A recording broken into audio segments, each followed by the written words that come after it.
Good morning and welcome to Rising. We've got a great show for you today. Happy Monday. I am again joined by my friend Chris Cillizza. Nice to see you. Hello, my friend. So what's on your radar? Let's get right to it. Right to it. Here we go.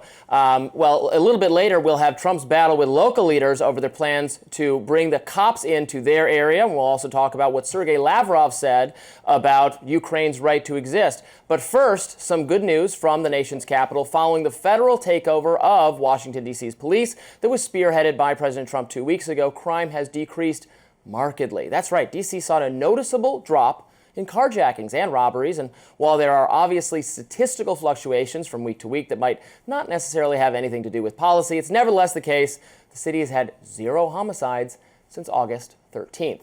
And that's the bottom line. Deploying more law enforcement resources and more police officers in accordance with the president's wishes has given Washington a murder-free week, and that should be good news no matter what your politics are. Unfortunately, I suspect many national Democrats, unlike local Democrats, might be frustrated that the Trump plan for crime has yielded some undeniable successes. Now, nobody wants there to be crime, of course. I don't think Democrats do. I'm not saying that. But then again, nobody in progressive circles wants Trump to be right about anything. Just watch how Meet the Press's Kristen Welker lamely tried to fact-check J.D. Vance during an interview over the weekend in which the vice president gave Trump credit for bringing crime under control. Let's watch. What we have control over is the nation's capital. And if you look, for example, at the murder rate in D.C., it rivals some of the worst cities, the most violent cities anywhere in the world. That's a disgrace for our nation. That's a disgrace for the residents who live in D.C., who just want to take their kids to a park or walk down Union Station or take their family out for a bite to eat without being accosted by a vagrant or a violent criminal. Crime has dropped they should have that right, though, in the nation's capital. Crime has dropped over 35% in the nation's capital in 10 days because of what Donald J. Trump has done. Now, Vance continued, asserting that quietly accepting decline in crime and disorder in our cities, well, that's a choice, and it's one the Trump administration is no longer going to tolerate. When you make such big progress in a matter of a week and a half, I think that you step on the gas and try to make D.C. even more safe. And here's the thing, Kristen, we don't have to live like this. My message to my fellow citizens here in D.C. or all across the country would be that allowing vagrants and armed robberies to take over your city, that's a policy choice. What President Trump is showing is that if you just empower local law enforcement to arrest and prosecute the bad guys, we can take back American streets. National Democrats and the mainstream media need to recognize that that's a powerful message and a winning message. Polls show that Americans are very concerned about the things Vance is talking about, and they want solutions. Now, look, it's perfectly reasonable, even healthy, to be concerned about over-policing. Civil liberties are extremely important. And we've seen how government authorities can use a crisis as a pretext to implement heavy-handed measures that make our lives worse without actually improving safety. See the coronavirus pandemic for numerous examples of that. We don't want to become a papers, please society where everybody has to show identification just to walk down the street. Battalions of federal troops are a fixture of what every metro station and green space in the city. That's going to lead to abuses, to innocent people who are minding their own business, getting harassed or even detained for no reason. In my radars over the past few weeks, I've given you some of my ideas, which are not unique to me at all, just things I've learned from reading about the city's problems. We need to fix A, the crime lab, make sure it can process ballistics evidence, giving prosecutors the tools they need to bring cases against violent criminals. We need to appoint and confirm judges who take the crime problem in this city seriously and are accountable to the people who live here. And we need to give homicide detectives more resources, and we probably got to hire more of them. We need to better patrol the city's green spaces and get the mentally ill and drug-addicted people occupying them into treatment programs first before we give them public housing. They just wreck the public housing if the underlying addiction isn't dealt with. The increased federal presence with national law enforcement working alongside local cops, that's accomplished some, not all, but some of those goals. Others still remain. But yes, more cops means less crime. It's on some level that simple. And if Democrats don't like the Trump plan, okay, what would you like to do differently? Seriously, I'm all ears. I can't wait to hear your solution to the crime problem. Bonus points if it actually saves the taxpayers' money. You know I'll be on board. What I expect, of course, is the opposite. Dems will propose new programs, more housing for the homeless, more educational programs, more progressivism. I don't know if they're still recommending abolishing the police entirely. New York City's likely next mayor, Zohran Mamdani, was talking about that idea as recently as 5 years ago. Look, this agenda is simply not a political winner. I don't know what else to say. Trump's is. I know it. Voters know it. Deep down, Most Democrats probably know it too, at least the ones who actually live in the real world and have to deal with the consequences of disordered cities. Progressive elites safely ensconced within gated communities that pay for private security, like actually so many members of our professional media class, well, they might actually think about not doing anything is just fine for them. It's a fine solution. But most normal people know better, which is why I suspect what Trump has been doing over the last couple of weeks here will be popular. And I think he'll keep doing. I mean, that's the other thing that I would say is like, yes, remember, I think it's so funny that people don't listen to what Donald Trump says. So it's like, as soon as the federal, what are we calling it? Not takeover, but federal involvement in D.C., in the D.C. Police Department. As soon as Trump said that, he literally said, and other cities should be paying attention. And then over the weekend, it was like, well, the Washington Post reported that the Pentagon is developing a plan for the National Guard to go into Chicago. And people were like, what? Right. And I was like, he literally said that, and he's been fixated on Chicago probably ever since Barack Obama got elected. So, yeah, the point that struck home most for me there, Robby, was what's Democrats' plan? You can't just say, well, the crime problem isn't as bad as Donald Trump is saying, which is true, but also not a political solution. Not even a policy solution. Like, no one thinks that what's the acceptable amount of crime? If Democrats are having to answer that question, they're doomed. Whenever you're in the position of explaining that, well, things are not as bad as you think, you're just always losing the political context, which frankly is unfair, because sometimes problems do get exaggerated by political figures. Absolutely, and perception doesn't match reality. So I get that. And I too, I'm libertarian. I don't want to pay for giant numbers of armed troops everywhere. Like, I don't want to do that. But the baseline level of crime in the city was just too high. People who live here know that. That it's not, it like feels unsafe, and it's not just a feeling. It's because it is unsafe, kind of. And I do think like the whole it's down, which is a point I have made. It is down. But it's down from extremely high highs. Murder spiked in 2023 in a way that out of COVID, there was a huge spike. So it's like, yes, it's down, but we all know this. I mean, if you ever pay any attention to politics, much less policy, you know everybody's got a number and a data point that can prove whatever they wanted to prove. You kind of move you cut off the time frame. Everybody's growing and succeeding. So the thing that I wonder about, I want what you think about is like, I'm with you on Democrats. The thing I don't understand is this, like, are we just going to surge law enforcement in all these cities for time infinite? You know what I mean? Like, is there a plan? Donald Trump's already said he wants to extend beyond the 30 days that he gets. In Chicago, how long are we going to have people there? Now in LA, people were there for a while, National Guard was there for a while. It's like, this isn't a long-term solution. It's exactly to your point. We need to fix the underlying problems. Surging more police and law enforcement, of course, is going to lower crime. Well, in LA and DC it is partly federally run, so you have some legitimacy there. LA was in response to rioting, where if there's going to be riots, guess what? National troops are coming in. We've solved that. We've decided that as a society. I know that offends the editorial page of the New York Times or whatever it is when Tom Cotton suggests it, but people disagree.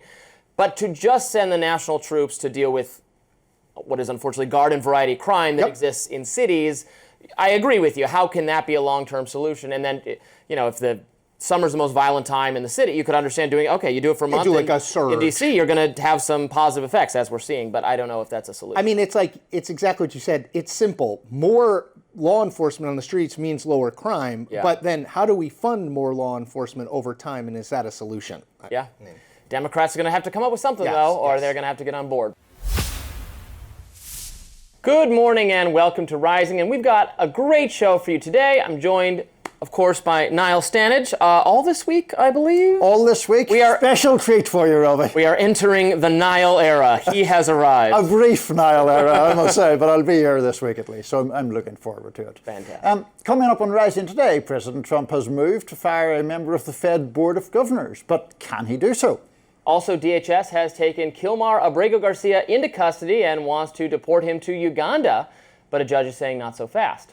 And Israeli Prime Minister Benjamin Netanyahu is expressing regret after the IDF double-tapped a hospital. But first, Robby, let's get started. What is on your radar?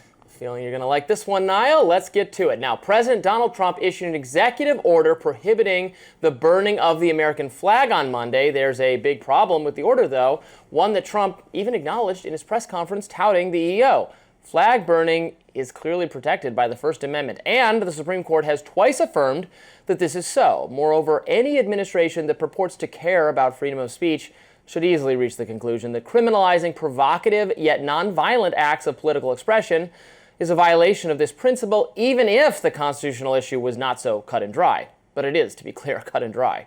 Now, it's understandable why people don't like flag burning. I don't like it either. The flag is a visual representation of the principles upon which America was founded. And when the flag is disrespected, many Americans take it as a sign that those values are being treated with contempt. Flag burning all over the country. They're burning flags, lamented Trump as he signed the order. Let's watch. This is an executive order on flag burning. It charges your attorney general. Would you listen to this? This is very important. Flag burning. All over the country, they're burning flags. All over the world, they burn the American flag. And as you know, through a very sad court, I guess it was a 5-4 decision, they called it freedom of speech. But there's another reason, which is perhaps much more important. It's called death. Because what happens when you burn a flag is the area goes crazy. Free speech, though, is among the most fundamental American values of all. The right of Americans to speak their minds is enshrined in the First Amendment. Importantly, this right does not apply solely to benign, polite, socially acceptable speech. As 100 years of Supreme Court jurisprudence has made clear, the First Amendment also protects hateful speech, wrongful speech, angry speech, criticism of the government, and so on. Now, there are some exceptions to the First Amendment, but they are incredibly narrow. And importantly, they do not include flag burning. That's because the Supreme Court ruled on this very issue in the landmark 1989 case, Texas v. Johnson, which overturned 48 state laws prohibiting desecration of the American flag. Now, in response, Congress passed a federal law that prohibited flag burning. And the following year, the Supreme Court reached the exact same conclusion in the United States v. Eichmann. If the state-level bans are unconstitutional, and the ban implemented by Congress is unconstitutional, then you can pretty safely bet that the executive order version is even more obviously unconstitutional. Now, that's not how Trump sees it, of course. While signing the ban, Trump noted that the Supreme Court decision on this issue, they were both 5-4.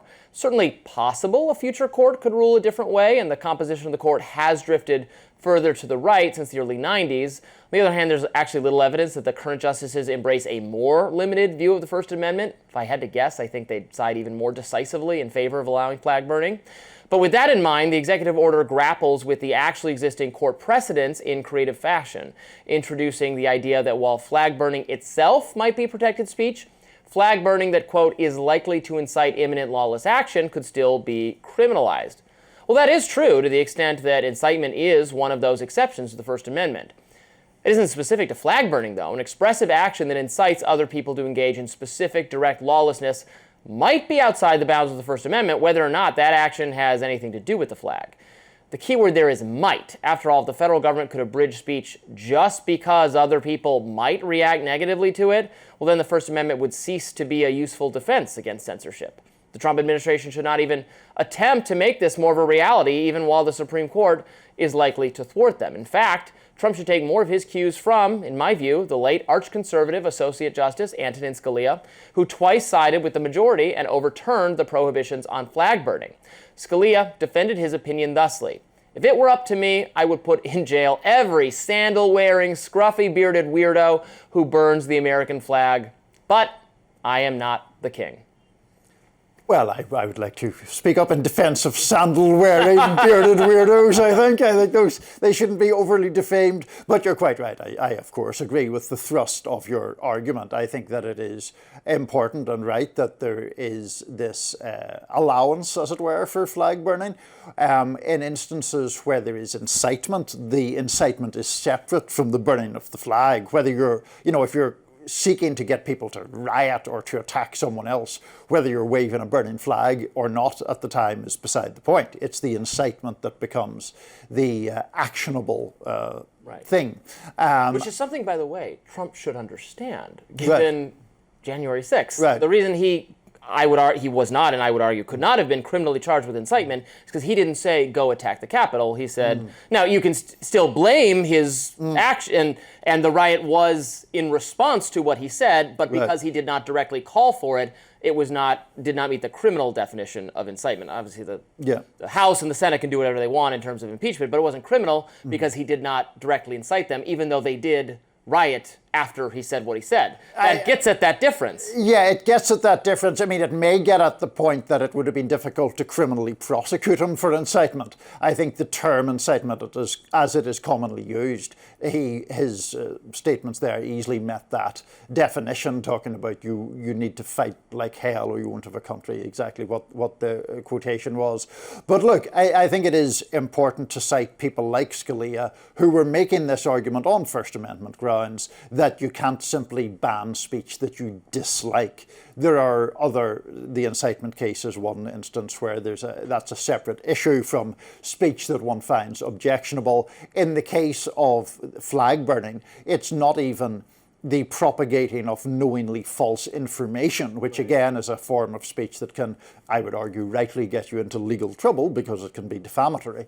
We're talking about an act of political symbolism that a lot of people dislike, but is still pretty clearly constitutional. I saw a lot on social media, many conservatives, familiar with these arguments, conceding they were right. I even saw some criticism of Trump from people who otherwise defend him, saying, the Supreme Court was pretty clear on this one. And today's court, to be clear, I think would actually be even more clearer, despite being more Republican. They're all of them, hardcore on free. I think it would be like 8-1 with Alito saying you can ban it and nobody else, but who knows?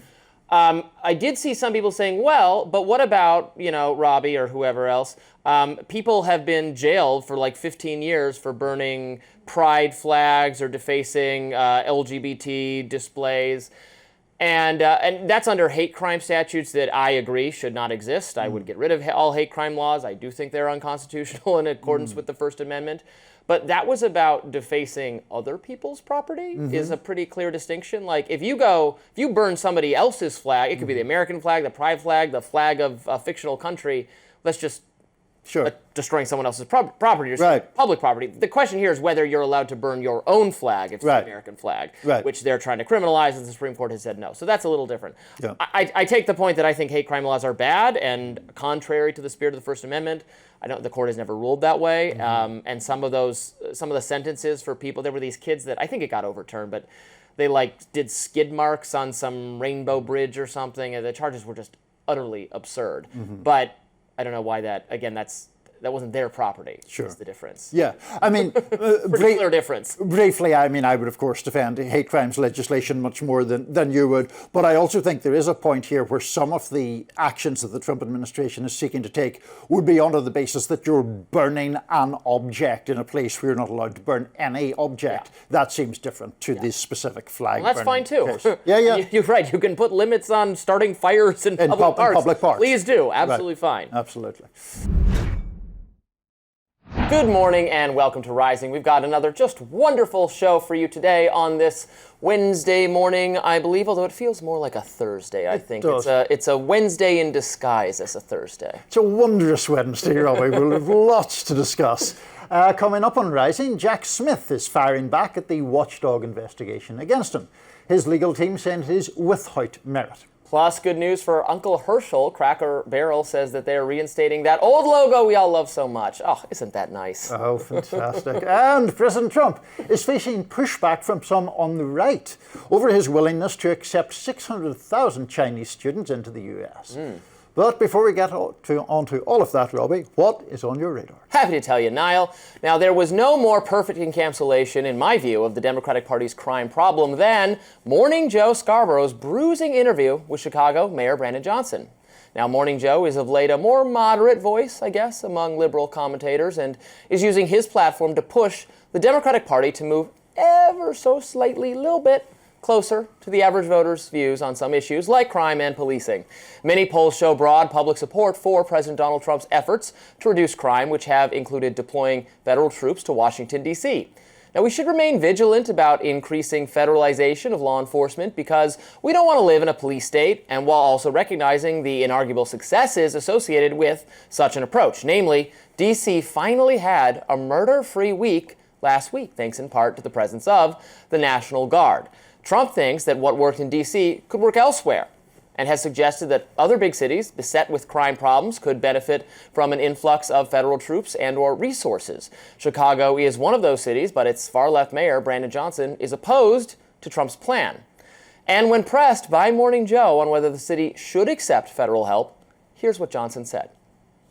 You believe that the streets of Chicago would be safer if there were more uniformed police officers on the streets of Chicago?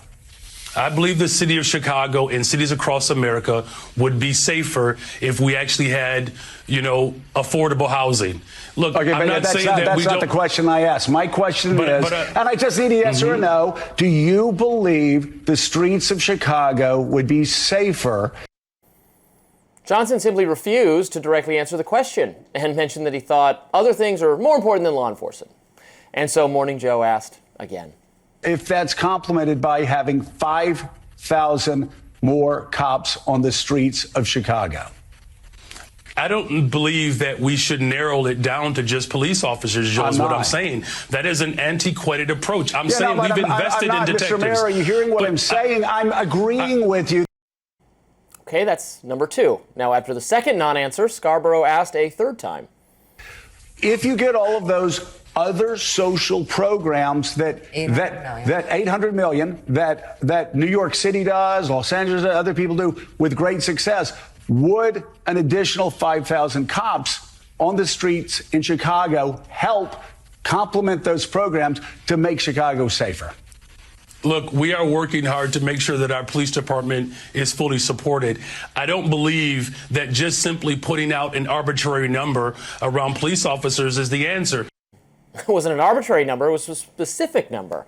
But the man either does not believe or will not admit that more police on the streets would deter crime, even though we know it would. Look, this aspect of crime isn't complicated. If you have more police, you will get less crime. Except for the most far-left scholars of criminology, experts, even those who support criminal justice reform, as I do, agree that when you have more members of law enforcement patrolling the streets, busting the bad guys, and clearing cases, well, yes, you get less social disorder, not as many incidents of crime.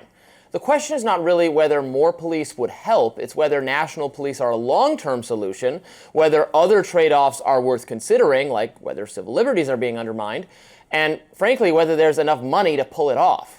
Chicago, for example, is facing significant budget constraints. Reason Magazine's Christian Britschke notes that Johnson had to break a pledge not to raise taxes. In fact, he's had to increase taxes on everything, from digital streaming services to grocery bags to ride-sharing trips. He also tried to pass a $300 million property tax, but the city council killed it. My point is that Chicago might want to think about whether it's really going to say no to federal help. Getting our cities under control is, after all, very expensive work.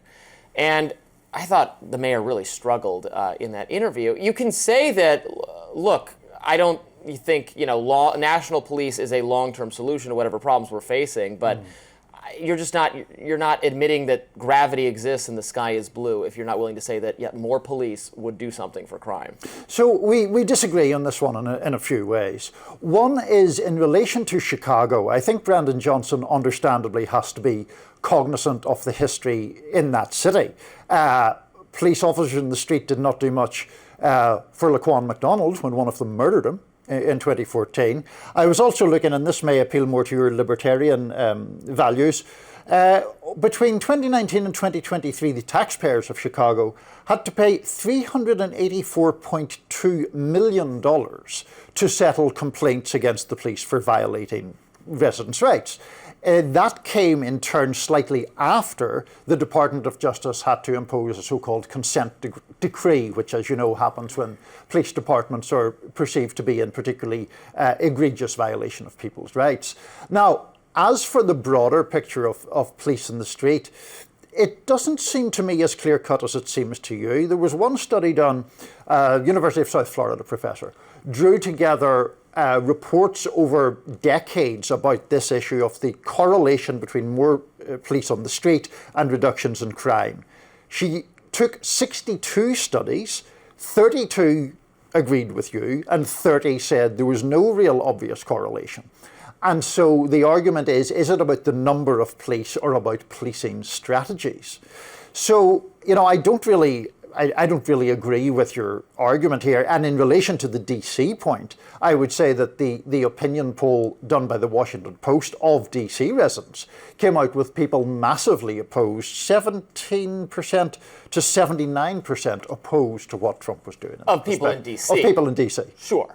I was talking about nationally where America is on crime. Well, I mean, you're getting to something. I think the trade-offs on civil liberties are worth considering, and sure, you can call it more effective policing, but I haven't looked at specifically the study you're referencing, and but my understanding is even progressives who want different policing strategies admit that.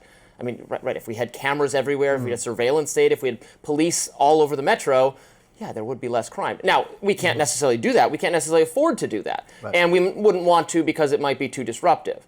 But whether it would deter crime itself is, I think, not as much of an open question, but maybe you can find some studies that suggest otherwise. Well, no, I mean, you're talking about an all-out. In an all-out police state, would there be less crime? Yeah. Yes, there would. And we would consider the trade-offs to be bad in that respect, but we right? We wouldn't pretend that water isn't wet. We wouldn't say, and this is not even going to affect crime. No, it's going to deter crime. I mean, this is the project on some level of civilization, is deciding how much order you want and how much liberty you are willing to lose to get it. Right. And some of us want it here, and some of us want it here, and some of us want it here on this issue, but here on this issue. I mean, that's what it takes. But I would still say, I know Chicago is, I'm not exactly sure where it is on the ranking of crime cities right now. I bet it has more crime than its residents want to like. And while I'm civil liberties inclined and also am appalled by what happened to Laquan McDonald or what other examples are,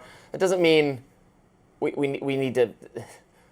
still need to have policing services met some way or the other. Yes, but I don't think the left just says, okay, then we'll have no policing. Like, well, then you're going to have greater disorder and greater death. Yes, but I mean, Brandon Johnson, I mean, he's not an anarchist. Like, he's not arguing that there should be zero police. Scarborough was concentrating on the provision of, what was the number he said, at 5,000 extra police. And Johnson was saying, well, it's actually more complicated than that because there are social corollaries or correlations to criminal behavior. And if you just concentrate on policing, then you neglect those other factors, which seems to me a completely valid argument to make. Yeah, I guess it's about what you emphasize, and I think the right would say that emphasizing the other things and spending vigorously on all those other programs, I would love that if that worked instead of having to have more police. I just don't know that they've pulled it off in any of these major cities. Good morning and welcome to Rising. Thanks so much for tuning in, and we've got another great show for you today. Nice to see you, Niall. Good to see you. Absolutely, yes. All good. How are you? Just fine. Excellent. Ready to get to the news today. For sure. So, coming up on Rising, President Trump's administration has fired the CDC director, and 4 top health officials have also quit. Also, we'll also be looking at how the Department of Transportation is taking over Union Station. And remember that former DOJ staffer who apparently threw a sandwich at a federal official? Well, there's some good news for him.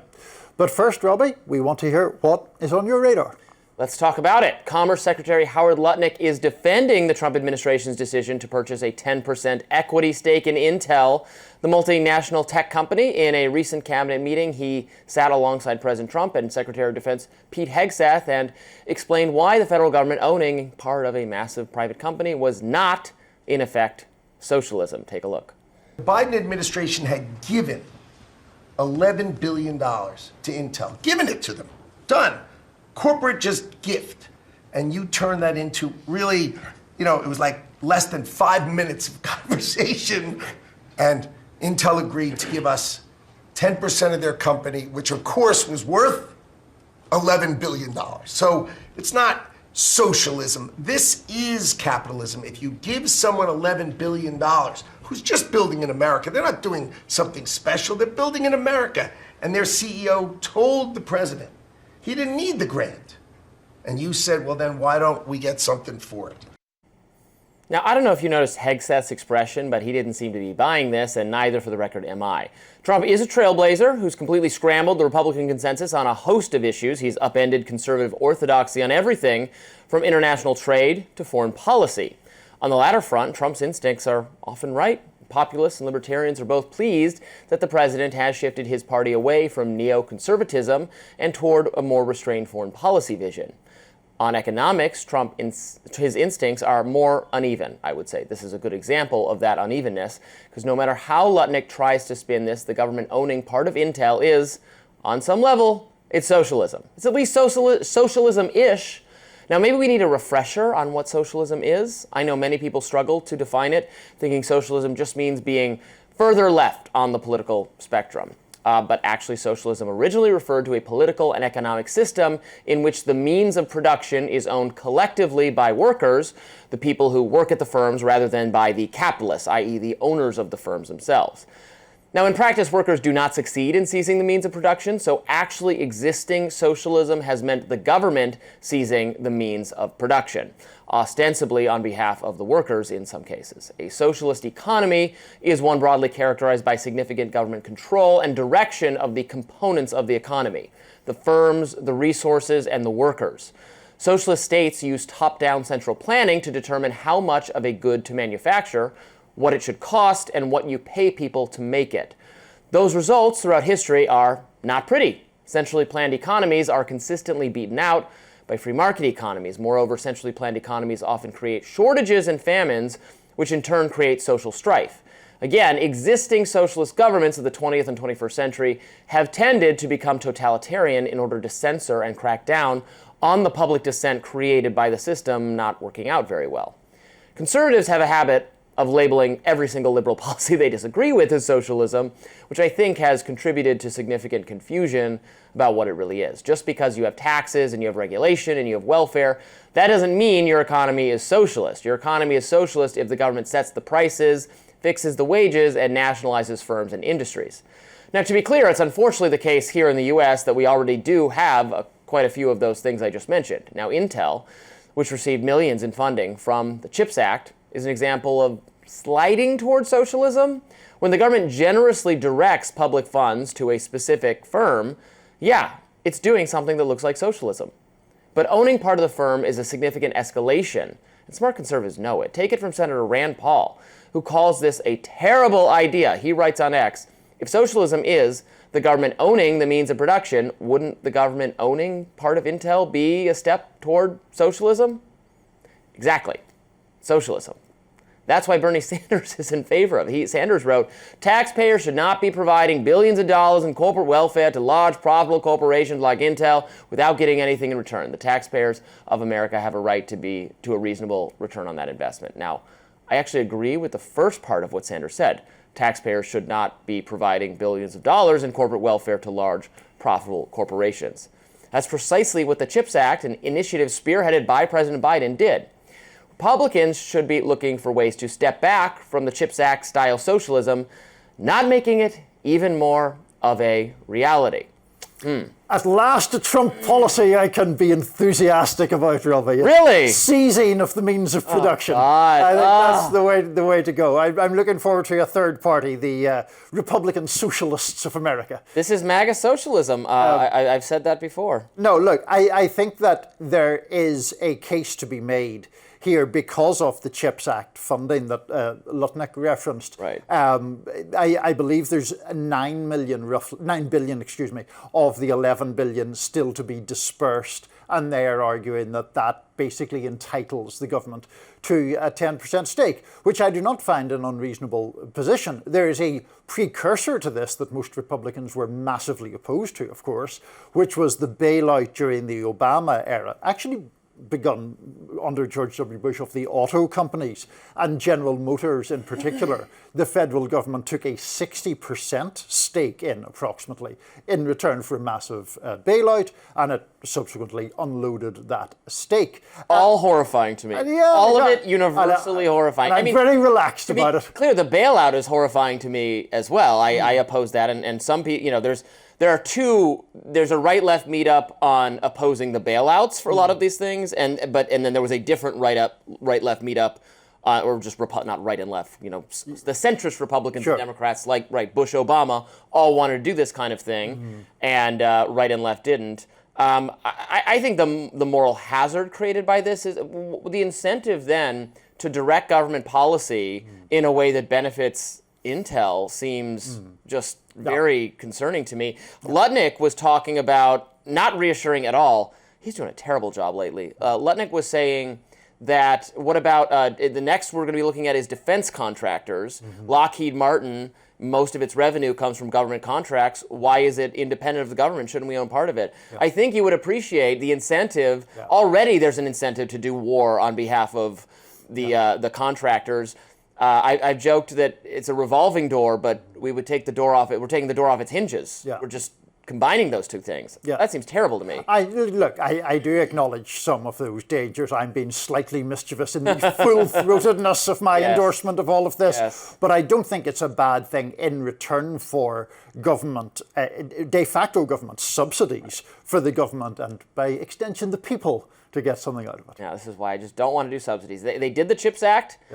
Where are all the chip factories, Niall? Where are they? Are they coming? They're coming. Maybe they're coming. Well, I don't think they're coming. I think they said thank you, and now we're not building anything. We shall see.